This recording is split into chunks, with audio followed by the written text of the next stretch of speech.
Banyak dari kita yang mungkin tak asing lagi jika mendengar nama Ariel Sharon. Dia adalah Perdana Menteri Israel yang ke-11 yang menjabat dari tanggal 7 Maret 2001 sampai 14 April 2006. Ariel Sharon memiliki nama asli Shinerman dan dilahirkan di Farar Malal, Palestina tahun 1928 dan meninggal mengenaskan pada tahun 2014 di Tel Aviv.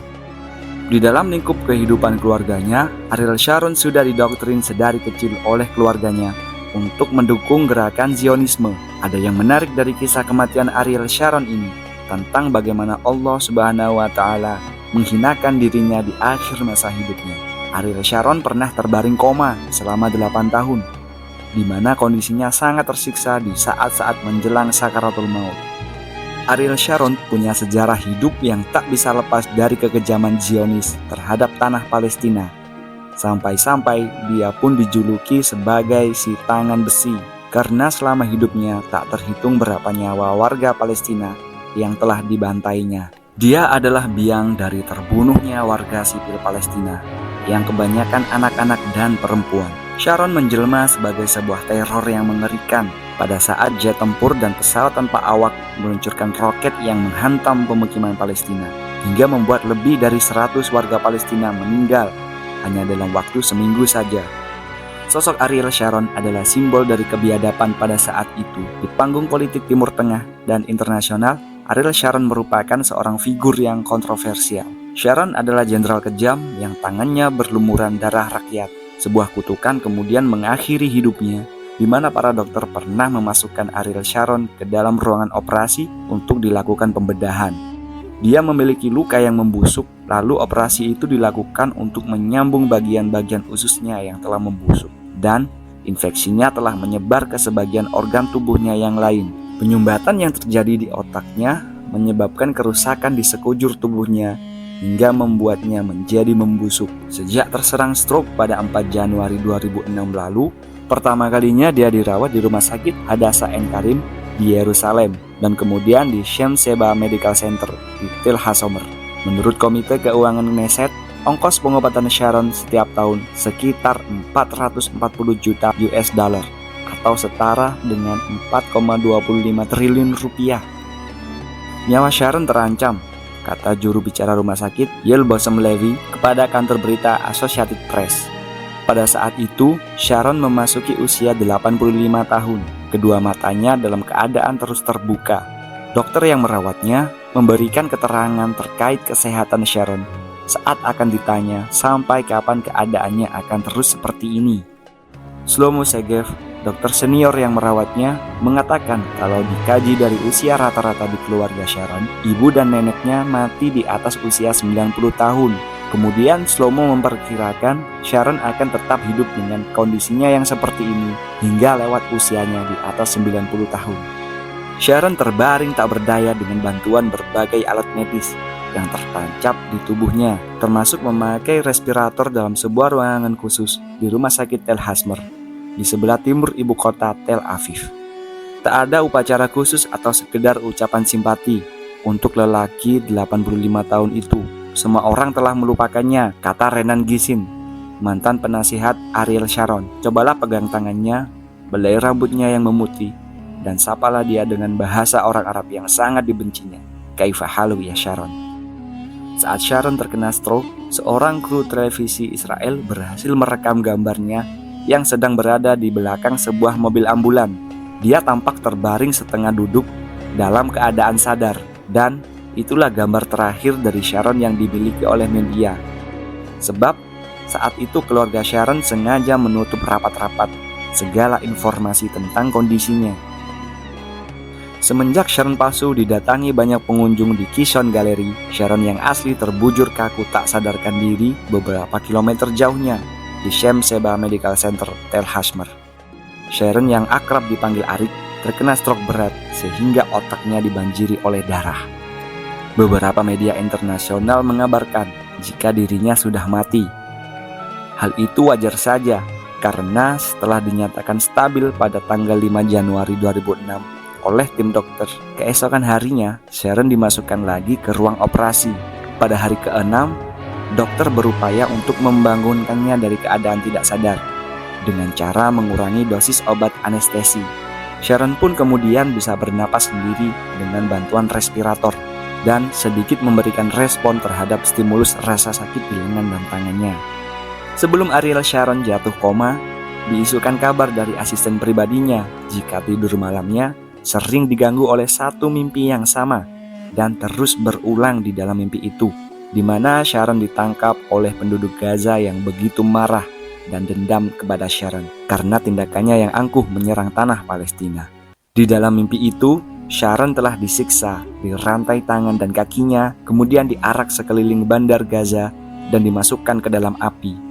Mimpi itu terus menghantui Sharon setiap malam, hingga saat dia jatuh koma, tak ada yang tahu akan derita Sharon menanggung mimpi-mimpi tersebut, kecuali asisten pribadinya.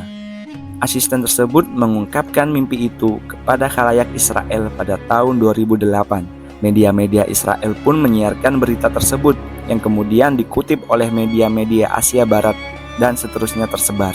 Demikianlah kita saksikan keadaan musuh Islam yang sangat kejam dan gemar menumpahkan darah. Penyumbatan yang terjadi di otaknya menyebabkan kerusakan di sekujur tubuh hingga membusuk, namun dirinya masih tetap hidup. Jauh sebelum semua tragedi itu terjadi, pada usia 14 tahun, Sharon yang menerjemahkan dukungannya terhadap Zionisme dengan cara menyerang rakyat Palestina itu mulai memasuki organisasi bersenjata. Dia pun bergabung dengan kelompok mafia Haganah dan beberapa tahun kemudian dia masuk ke dalam satuan infanteri Israel Brigade Alexandroni sebagai militer yang gemar melakukan serangan brutal. Sharon yang kemudian menjabat sebagai komandan terus melancarkan teror terhadap rakyat Palestina. Dalam berbagai pertempuran yang dialaminya, Sharon sempat terluka dan hampir saja tewas. Akan tetapi karir militernya pun terus menanjak. Pada tahun 1949, dia dipercaya memimpin unit intai tempur Brigade Golani. Tak hanya berkarir di militer, tahun 1950, Sharon masuk Universitas Ibrani Yerusalem dan mengambil studi sejarah dan kultur Timur Tengah. Karena konflik Israel-Palestina semakin memanas, di tahun berikutnya, Sharon aktif kembali di militer Israel dengan pangkat mayor dan memimpin unit khusus, Unit 101, yaitu pasukan khusus yang bertugas menyergap gerilyawan Palestina dan dikenal sangat kejam. Pada tahun 1953, mereka pernah membantai 69 penduduk Palestina.